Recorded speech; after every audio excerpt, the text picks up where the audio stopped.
the business-friendly government.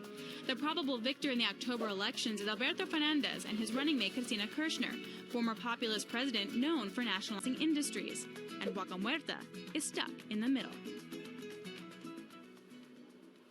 I caught up with Miguel in Argentina a few months ago and asked what he's doing that's so different and what he's learned so far. We are learning a lot of things. The first thing that we learn is that our completion design is contacting more rock. What does that mean? It means that the water and the sun is reaching places that usually we don't see or we don't thought we are going to reach. We put 10 clusters in every stage.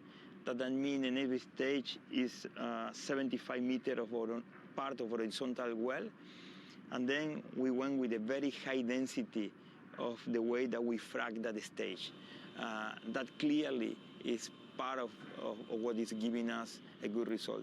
The second thing is that we're planning very well. We're planning with that concept of cube, where we place wells in different horizons in order for them not to have a high level of interference. And that also allows us to contact more rock.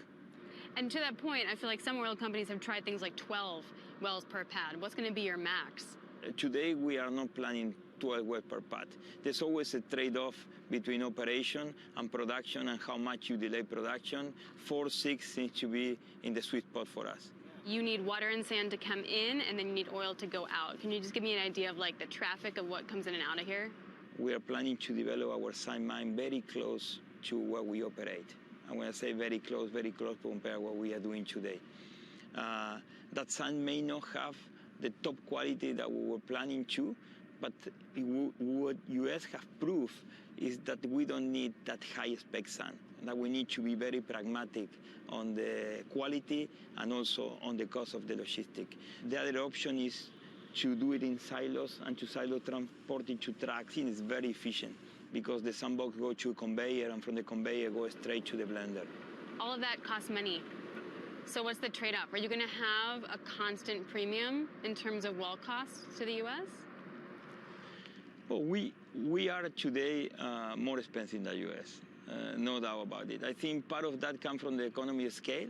I think part of that comes because we have not yet achieved the level of efficiency that the U.S. has. What kind of rate of return do you consistently expect? It will be probably around 40%. So I believe with the EURs, with the ultimate recovery that we are planning, and we will get a very good return of investment. But this is also a growth game. If we manage to move Vista from $200 million EBITDA to $900 million EBITDA in 2022, just taking a very small portion of our resource, well, Vista will be a great company. What's the biggest challenge, problem, thing you had to overcome? Bringing that company up with the culture that we want, with the talents that we want, attracting the right people, having our own way of working. When you have the right team, when you have them motivated, when you have the technology and you have high ambitions, I think things start to happen and are happening to us.